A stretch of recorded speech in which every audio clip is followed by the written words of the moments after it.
after that within 3 days በ3 ቀን ውስጥ ጠፋኝ በ3 ቀን ውስጥ በ3 ቀን ውስጥ በዛ ሞመንት ግን ያይ ነበር በተወሰነ ብርሃን ነበረው አዎ በቃ በየቀኑ ፓወሩ እየቀነሰ ነው የጠፋው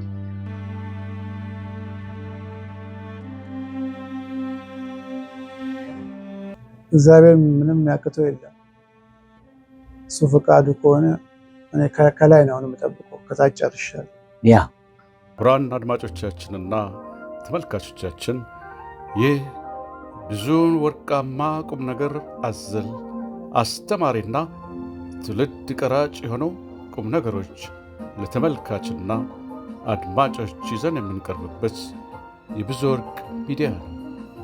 ወንድማችን ነው። ሙሉ ስሙን ራሱ ያስተዋውቀናል። ካልጋሪ ምን ያህል ጊዜ ቆየ? እንደው ካልጋሪ ላይ በኖርበት ህይወቱ ምን አይነት ነገሮች አጋጠሙት? የገጠሙትን ቻሌንጆች እንዴት ተወጣ?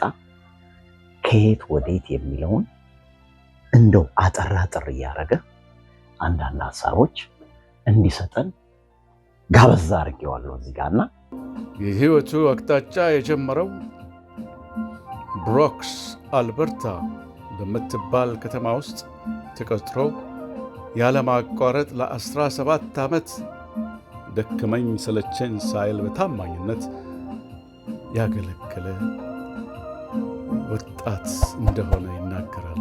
እስቲ ሙሉ ስምህን መጀመሪያ አስተዋውቀን። ስሜ አብርሃም አይናለም ይባላል። ወደ ካናዳ ከመጣሁ ወደ 17 ዓመት ነው። 2008 ነው የመጣሁት። ኦልሞስት ካልጋሪ ውስጥ ወደ 17 ዓመት ሆኖኛል። ሞር ብሩክስ የምትባል ከተማ ነው ኖር የነበረው። ስሞል ታውን ነች። ሞር የመጣሁት ስታምነው ነው ወደ ካልጋሪ የመጣሁት። ኖር የነበረው ግን ብሩክስ ነው። ምሰራው የነበረው ብሩክስ አልበርታ ውስጥ ነው። ከካልጋሪ ወደ 80 ኪሎ ሜትር ወጣ ብላ ነው። ኦኬ ያ እንግዲህ እዚህ ካልጋሪ ከመጣህ ቅድም ያልከን ስንት ዓመት ነበር ያልከኝ? ወደ 17 ዓመት። አዎ ወደዛ ገደማ ሆነዋል። አብዛኛውን የኖርከው እዚህ ካልጋሪ ውስጥ ነው። ብሩክስ የሄድክበት ጊዜ መቼ ነው? ካልጋሪ የቆየበት ጊዜ መቼ ነው? ኦልሞስት ወደ ብሩክስ የሄድኩት 2010 ነው። 2010 አዎ ካልጋሪ ነው መጀመሪያ የነበርኩት። ኪችነር ነው የነበርኩት። ከቶሮንቶ ዋና ወደ ዳፍር ክሪክ ኪችነር የምትባል ሀገር አለች። ኦኬ ከዛ ነው የመጣሁት። ኦኬ እንግዲህ መነሻዬ ግን ኬንያ። ኦኬ ከኬንያ ዳይሬክት ኪችነር ነው የመጣሁት። ኪችነር ወደ 2 ዓመት ተቀመጥኩኝ። ኦኬ ከዛ ሰዓት ትንሽ ስራ ስለሆነ ነበረ። እዚህ ፍሬንዶች ነበሩኝ ኬንያ ስደት አብሮኝ የነበሩ እነሱም ብዬ ካልጋሪ መጣሁ። ካልጋሪ ደግሞ ስመጣ በዛን ሰዓት አሁንም ስራ የለም። ትንሽ ቀዝቅዞ ነበረ። ወደ 6 ወር ምናምን ተቀመጥኩኝ ያለ ስራ። የተሻለ ህይወት ለመኖር ነበር ከሀገረ ኢትዮጵያ እግሮን ወደ ኬንያ ምድር አሳርፎ በዛም ተረማምዶ ካልጋሪ ወደምትባል አንዲት የካናዳ ከተማ እግሮ የረገጠው። ከዛ አንድ ጓደኛ የነበረ እዛ ብሩክስ የሚሰራ እዚህ ካልጋሪ ስራ ሳጣ እሱም ጓደኞቼ ደውሎ አገናኙኝ። ይምጣ ምን ችግር የለም እዛ አስገባው። ለዛ ብሩክስ ሚት ፕላንት አለ ትልቅ ካምፓኒ አለ እዛ። እሱ እዛ የሱፐርቫይዘሩ ሌፍት ሃንድ ነበረ። ኦኬ እዛ እሱ በቃ እሱ አስቀጠረኝ። ኦልሞስት ወደ 11 years እዛው ነው የሰራሁት። 11 ዓመት። አዎ ኦልሞስት ከ2010 ጀምሮ እስከ 2017 ብሩክስ ነው ያቆምኩት። 2017 ስታመም ነው በቃ ስራ አቆሜ። ከ2017 በኋላ ካልጋሪ መጣሁ። እንደምታውቁት አንድ ሰው መኪና በተገቢው መንገድ ወደሚፈልግበት ቦታ ያለ ችግር ነድቶ መሄድ የሚችለው የነዳጁ ሁኔታ የተጠበቀ ሲሆን የመኪናው የዘይት ልክ የተስተካከለ ሲሆንና የሞተሮቹ ጠቅላላ ይዞታ አስተማማኝ መሆኑ ሲረጋገጥ ብቻ እንደሆነ ሁላችንም የምንረዳው እውነት ነው። እንግዲህ አብርሃም እኛ ከብዙ ወርቅ ሚዲያ ነው የመጣ ነውና በተለያየ ከተማ ካናዳ ውስጥ ያሉ ኢትዮጵያውያኖች በብዙ ቻሌንጅ ውስጥ ያልፋሉ። ሰክሰስፉል ሆነው የሚኖሩ አሉ። እንደገና ደግሞ የተለያየ አጋጣሚ ከነበሩበት ሁኔታዎች ደግሞ ወርደው የሚኖሩ አሉ። እንደው አንተ ምንድነው ያጋጠመ? ስራ ትሰራ ነበረ? ከዛ በኋላ ምን አይነት ችግር ገጠመ ወይ ምንድነው ያጋጠመ? ማለት እኔ ስራ ዓለም ላይ ስመጣ ካናዳ ምንም ህመም የለብኝም። ጤነኛ ሰው ነው ያልነበርኩት። ኦልሞስት ስራ እየሰራው ነበረ። አንድ ቀን የሆነ ስራ ጨርሼ ለአጋጣሚ የኢቪኒንግ ስራ ነበረ የምሰራው። 3 o'clock ገብቼ አራውንድ 11:30 ነበረ የምወጣው።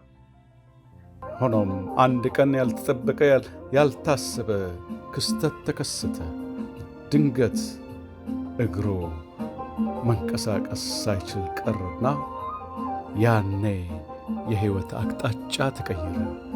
ክቡራን አድማጮቻችንና ተመልካቾቻችን የዚህን ባለ ታሪክ አሳዛኝ የህይወት ክስተት በቀጥታ ከባለ ጉዳዩ እንድትከታተሉ እንጋብዛለን። ተከታተሉ። እና የምሰራው ስራ ፎርክሊፍት እና ፓወር ጃክ ነው የምነዳው። እንደ አጋጣሚ ዛን ቀን ፓወር ጃክ ነበር የነዳሁት። ፓወር ጃክ ቆመ ነው የምትነዳው። ስራ ጨርሼ ልክ ከማሽኑ ላይ ስወርድ እግሬን ሸመቀቀኝ። ምንድነው ብዬ እያነከሱ እስከ ሎከር ሄድኩኝ ልብሴን ለመቀየር። ልብሴን በመቀየርበት ሰዓት ኦልሬዲ የኛው እግሬ ቀኝ እግሬ አብጧል። ምንድነው ብዬ ገርሞኝ ዝም ብዬ ወደ ቤት ሄድኩኝ። እያነከስኩ እስከ መኪና ሄድኩኝ። ከመኪና የልንደው ወደ ቤት ገባው።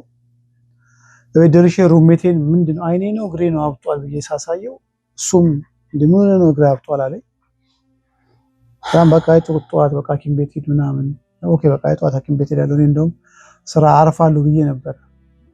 3 ቀን አርፋለሁ ብዬ ወደ ሄድኩኝ ወደ ሆስፒታል ሲሄድ ዶክተሩ እና አጋጣሚ ጥሩ ዶክተር እንዳጋጠመኝ ስነግረው ዳይሬክት ስኳሩን ቼክ አድርጊና አላት ነርሷን። ስኳሬ በጣም ሃይ ነው። ከዛ እንደነገጡ እንዴት አልወደክም የመጣው በወክ ነው ራስ እየነዳ ነው ማለት ነው። እየነዳው ነው የመጣው አልኩት። በቃ ደግፎኝ ስትሬቸር ላይ ቁጭ አድርጎኝ እንዳትንቀሳቀስ አለኝ። ቁጭ ትንሽ ቆይቶ ዞር ዞር መጥቶ አትሄድም በቃ እዚሁ ትሙት ነው አልጋ ነው የምትይዘው አለኝ። ዋው ዶክተሩ አትወጣም አለኝ። ኦኬ ምክንያቱም የነበርክበት ሁኔታ ከባድ ነው። ግድ የሚያስተኛና ስኳሩን ኮንትሮል ማድረግ አለባቸው። በዛን ሰዓት አይኔ ላይ ምንም አይነት ፊሊንግ የለም። ማንም እንደዚህ ነገር የለም። ስለ አይኔ ያሰበም እንዲህ አይኔ ይጠፋል ብሎ ያሰበም አላሰበም እነሱም አላሰቡም። በቃ ዘፍተኛው ስሞል ታውን ስለሆነች ሆስፒታል ትንሽ ነው ሆስፒታል። ትንሽ ስኳሩን ኮንትሮል ካደረጉት በኋላ ነርቭ ስፔሻሊስት የለም እዛ። ኦኬ ስለዚህ ነርቭ ስፔሻሊስት ያለው ካልጋሪ ነው፣ ፉቲልስ ሆስፒታል ነው። ወደዚህ ላኩን።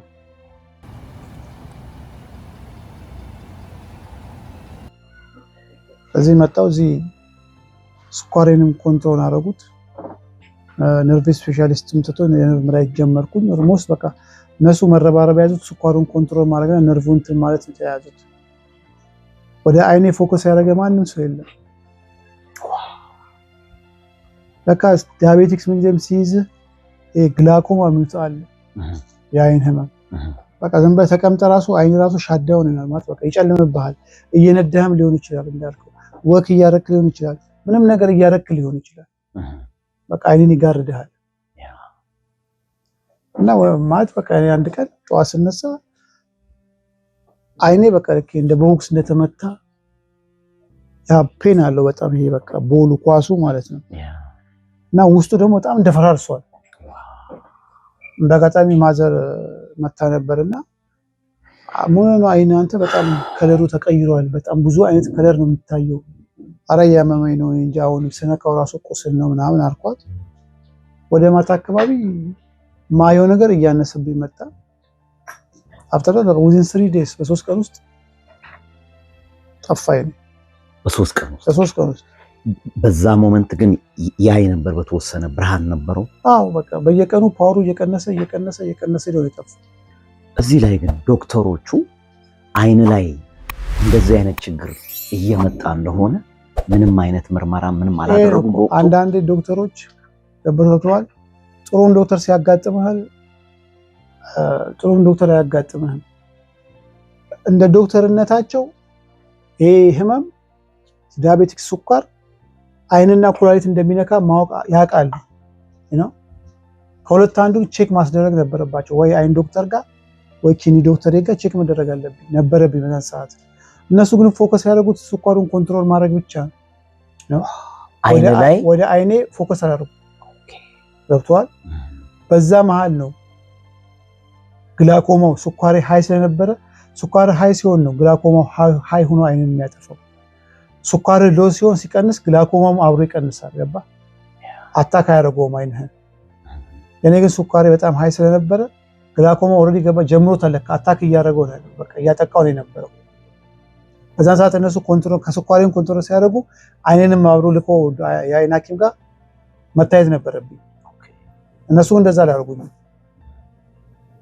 በ3 ቀን ውስጥ በቃ አይኔ ኦልሬዲ ሉዝ አደረኩ። ትንሽ ተቀመጥኩ እዛ። አንዳንዴ ምንድነው እኛ ችግር አለብን። ያው ለምሳሌ በእነሱም አልፈርድም ነው። ምንድነው ነፃ ሀገር ነው፣ ሕክምና ነፃ ነው።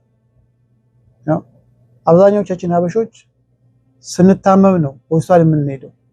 ነፃ ሕክምና እያለን በሰዓቱ ደህና እንጠቀምበትም። እኔ በዛን ሰዓት ገንዘብ ነው ማሳደው፣ ስራ መስራት ሰርቼ መግባቴን ገንዘቤን ትማቴን ነው እንጂ የማየው ስለ ጤና አላስብም። ለምን አበሻ ካላመመው አይሄድም ሆስፒታል። ምን ላደርግ ሆስፒታል ሄዳለሁ ካላመመኝ? ገብቶሃል? ግን እዚህ ሀገር ግን ነጮቹ ገብተዋል። የግድ ቼክአፕ መደረግ አለብን። የግድ ፋሚሊ ዶክተር ይዘህ ቼክ መደረግ አለብን። እንደነሱ ወደ ሲስተሙ መግባት አለብን። አበሻ ግን ወደ ሲስተሙ አይገባም። ሲታመም ነው ሆስፒታል የሚሄድ። ያ ችግር ነው እኔ የደረሰብኝ። ተከታታይ የሆነ ቼክአፕ በጤና ላይ እኛ ኢትዮጵያውያኖች አበሾች ካናዳ ውስጥ ሕክምና ነፃ ነው። ማንም ሰው ሄዶ ሙሉ ምርመራ ማድረግ ይችላል። ይሄንን ባለማድረጌ የገጠመኝ ችግር ነው ብለህ ታምናለህ? አዎ እኔ አምናለሁ። አንድ እሱ ነው። 2 የራሴም ስንፍና ነው። ገብቶሃል? 2 ደግሞ አንዳንዴም ደግሞ አለማወቅም አለ። ገብቶሃል? አበሻ በመሆነ ደግሞ ፍራቻም ይኖርባል። ገብቶሃል? እንደዚህ ይሄ ምንድነው ፍራቻ ስለ እኛ አንዳንዴ መብትና ግዴታችንን አናውቅም። ገብቶሃል? መታከም ሂደህ መብትህ ነው። ገብቶሃል? ካርድ እስከተሰጠ ድረስ መንግስት እስካወቀ ድረስ ሂደህ መታከም መብትህ ነው። ግን አንዳንዴ የውስጥ ፍራቻ አትሄድም። ገብቶሃል?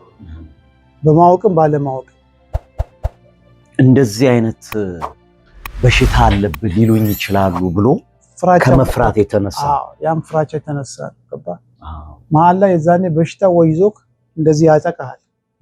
ገብቶሃል? ከወደቅክ በኋላ ስትሄድ ግን እንደዚህ ሉዝ ታደርጋለህ ብዙ ነገር። ገብቶሃል? ልትሞትም ትችላለህ። በነገራችን ላይ ይሄ የዲያቤቲክስ በቤተሰብ ይተላለፋል፣ በዘር የሚመጣ ነው ይላሉና ይሄ ከፋሚሊ ጋር የተያያዘ ነገር አለ ወይ? ከአንተ ቤተሰብ ውስጥ ዲያቤቲክስ የተያዘ ሰው አለ? እኔ ፋሚሊ ውስጥ ማንም የለም። ማንም ሰው የለም። አዎ፣ ግን ይባላል። ዶክተሮችም ያሉት በፋሚሊ አሁን 2 አይነት ዲያቤቲክስ ነው ያለው። አንድ ይሄ ከአመጋገብህ የሚመጣ እና እንዳልከው አሁን ከቤተሰብ የሚመጣ አለ። አሁን ይሄ ከፋሚሊ የሚመጣው ኮንትሮል ማድረግ አትችልም፣ ከዘር የመጣ ስለሆነ። ይሄ ግን አሁን በምግብ ለምሳሌ አሁን ምንድነው መሰለህ ብዙ ጊዜ እኛ ስደት ላይ እኛም ስንኖር አመጋገባችን ተልኮልህ ስለሆነ ሳንቲም የምትኖረው፣ 2ም ስንፍናም ነው። 3 ጊዜ በቀን አትበላም። ለምሳሌ ዛሬ ቁርስ አትበላም፣ ምሳ ነው የምትበላው። ገብቶሃል? ነገ ነው ምሳ የምትበላው፣ መስራቱ ምንም ስለሚሰለች። ወደዚህ ሀገር ስንመጣ በቀን 3 መብላት ጀመረ። ምን ሆንክ? ኪሎ እየጨመርክ መጣ ሰውነት። ያን ሰዓት ነው ስኳር ብዙ ጊዜ ሀፕን የሚያደርገው፣ የአመጋገብ ሁኔታ ሲቀየር። ትልቁ የምግብ ጉዳይ ነው። የምግብ ጉዳይ ነው ከጫወታው። እንግዲህ ዶክተሮች አንተ ሕክምናውን ከነሱ ጋር ስትከታተል ይሄ ነገር እንዴት መጣብህ ወይም እንዴት ይሄ ነገር አንተ ላይ ሀፕን አደረገ የሚለው የሰጡ ማስረጃ ወይም መረጃ የሰጡ ኢንፎርሜሽን ከምግብ ነው እነሱ የሚሉት ወይ ከዘር የሚመጣ ነው ወይ በምግብ ነው የሚሉት። በምግብ ነው በዛ ወቅት። አዎ ዳያቤቲክስ 1 እና ዳያቤቲክስ 2 የሚባል ነገር አለ። ኦኬ ዲፍረንት ዳያቤቲክስ 2 የሚባለው ይሄ በምግብ በሚመጣ ነው። ዳያቤቲክስ 1 ደግሞ ከፋሚሊ የሚመጣው ነው። ኦኬ በዛ ነገር ነው ደምን ቼክ አድርገው ልዩነቱን የሚነግሩ። እና የኔ ከአመጋገብ ሁኔታ የመጣ ነው። በቃ የላይፍ ስታይል የነበረውን ወደ ሲቀየር ነው። ሰው ተጎድቶ የነበረ ሰውነት መገንባት ሲጀምር በዛን ሰዓት ነው ስኳሩ ሀፕን የሚያደርገው። ያ አንዳንዴ ኤክሰርሳይዝ ካለማድረግ አመጋገባችንን አለማስተካከል አገኘን ብለን የተገኘውን ነገር ስንበላ በዚህ ላይ ቅድም እንደገለጽከው ማናችንም ዶክተር ጋር ሄደን ጊዜ ወስደን ምርመራ ባለማድረግ ምን አይነት ችግር ምን አይነት በሽታ በላያችን ላይ እየመጣ እንደሆነ ባለማወቃችንም ጭምር ነው ይሄ ነገር ሀፕን ያደረገው ብለህ ነው አንተ የምታምነው? እንደዛ ነው። ያ ለምን ራሳችን ላይ ፎከስ አናደርግም? ራሳችን እንትን አለን። እዚህ መጣ ገባ ቀድሞ የሚታየው በቃ ሳንቲም መልቀሙን ነው እንጂ ጤናዬ ላይ ምን ይመጣል እንዲመጣል ብለህ አታስብም። የሆነ በቃ የምትፈልገው ደረጃ ላይ ስደርስ ውጭ ሀገር ብለህ አምነህ በቃ የምትፈልገው ያ ደረጃ አለ መተህ እዚህ ቦታ ላይ የምታስበው ገንዘቡን መሰብሰቡ እንጂ ጤና ላይ ምን ሀፕን ሊያደርግ እንደሚችል አታስበው። ግን መታሰብ ያለበት እየሰራ እያለ የሆነ ነገር ሀፕን ሊያደርግ እንደሚችል ማሰብ አለበት። ሁለት ደግሞ ነፃ የሆነ ሀገር ማለት ሕክምና ነፃ ነው። ሂደህ በነፃ ሂደህ ቼክ ለምትደረገው ነገር ተሰንፋለህ። ያ ትክክል ነው። ብዙ ጊዜ አበሻ የሚያጠቃን ስንፍናችን ነው የሚያጠቃን። በጣም ስንፍና አለብን። እንደው ወደ ሌላ ጥያቄ ስገባ የዚህ የአይን ጉዳይ እንደው መቼም በሃይማኖት እምነት ምን እንደሆነ ባላውቅም ብዙዎቻችን ክርስቲያኖች ኦርቶዶክስ ተዋህዶ ሃይማኖት ያለን ክርስቲያኖች ጸበል የመሄድ ጸበል የመሞከር በእግዚአብሔር ፈቃድ ምሕረትን ለማግኘት አገር ቤት ድረስ ሄደን የምንወስዳቸው የምናረጋቸው ብዙ ነገሮች አሉና ያን ነገር እንደው ሙከራ አድርገሃል ወይ? እንዴት ነው የሚለው? የሚገርም ነገር ከጸበል በፊት ራሱ ህንድ ድረስ ሄጃለሁ። 2022 ላይ ህንድ ሄጃለሁ። ኮቪድ ያውም የህንድ ህዝብ ኮቪድ በሚያልቅበት ሰዓት እኔ ህንድ ነበር፣ ንድሊ ነበርኩ በዛን ሰዓት የኮቪድ ታይም እና ምንድነው መሰለህ የኔ የአይን ፕሮብሌም ሪቲና የሚባል ፕሮብሌም ነው። ሪቲና ነው የተቃጠለ እና በዚህ በህክምና በአይን ህክምና ሪቲና ደግሞ እንግሊዞች እና ህንዶች ናቸው ጎበዞች። እና እኔ በዚህ በቃ በጣም እንትን ሲል 2020 ላይ ህንድ ገርም ነገር እዛም ሄጄ ምንድነው ያለው መሰለህ እዚህ እንኳን እንደዛ እንኳን አላሉኝ። እሱ ሌት አሉኝ። ቀደም ብለህ ብትመጣ ኑሮ ፊክስ ማድረግ ይችሉ ነበር እና ቆየህበት አሉ። ከዛ ሞክሬ ተመለስኩኝ። ከዛ በኋላ ደግሞ እንዳልኩህ በእምነቴ ደግሞ እኔ ኦርቶዶክስ ነው እምነቴ። ብዙ ጠበል ሞክሬያለሁ። እስከ በርሜሉ ጊዮርጊስ ድረስ ሄጃለሁ። እዚህም ብዙ ጠበል ብዙ እምነቶች መጥተውልኛል። እኔም ኢትዮጵያ ጊዜ ይዤ መጥቻለሁ። ሞክራለሁ። ኦልሬዲ አሁን እንዳልከው የምድሩን ህክምና ጨርሻለሁ። በእኔ በኩል ከእግዚአብሔር ነው የምጠብቀው። ለምን ምድር ላይ በቃ ሁሉ ነገር በአይን የሚደረገውን ነገሮች በሙሉ ሞክሬያለሁ። ነገርኩህ። በዛ ሰው በሚያልቅበት ሰዓት ህንድ ቁጭ ብዬ 3 ወር የተቀመጥኩት አስበው። በዚህ በኮቪድ ችግር የሚገርም ነገር ያለምንም እና እግዚአብሔር ምንም ያቅተው የለም። እሱ ፈቃዱ ከሆነ እኔ ከላይ ነው የምጠብቀው። ከታች ጨርሻለሁ። ያ ምንድነው መቼም ነገ ሌላ ቀን ነው፣ ዛሬ የኛ ቀን ነው። ፈጣሪ እግዚአብሔር አምላክ ምህረት ይሰጣል። ሁሌም ቢሆን ሁሌም ምህረት ፈውስ ከእግዚአብሔር ነው። ሰው አቅሙ የሚችለውን ነው የሚሞክረው እንጂ የሚፈውስ ምህረትን የሚሰጥ እግዚአብሔር ነው ብዬ ነው ማምነው እና አሁንም በእግዚአብሔር ተስፋ መቁረጥ የለብንም። እግዚአብሔር ነገ ድንገት ስትነሳ አይንህ ይበራል ብዬ ነው እኔ ማምነው በእምነት በጸሎት። ከዚህ በኋላ ቅድም ተናግረው የምድሩን ሕክምና ሞክሬዋለሁ። ከዚህ በኋላ እግዚአብሔር የሚያደርግልኝ ነው ተጠብቀው ብለሃልና እኔም ከምንም በላይ እንደ ኢትዮጵያዊ እንደ ወንድም እንጸልይልህ እግዚአብሔር አምላክ ምህረቱን እንዲሰጥ ነው።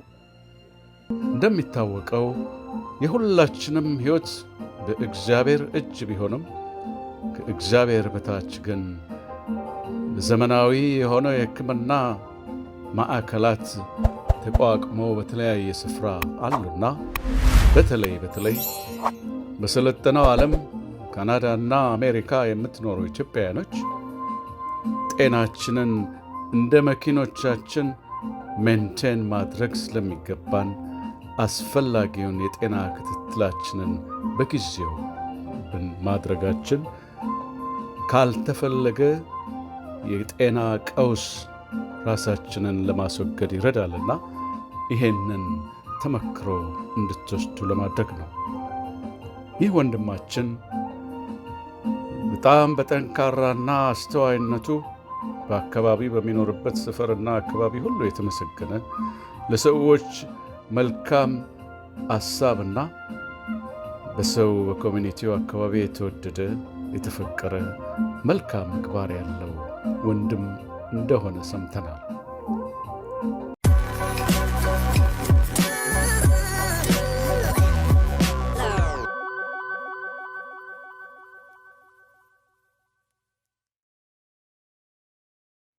Oh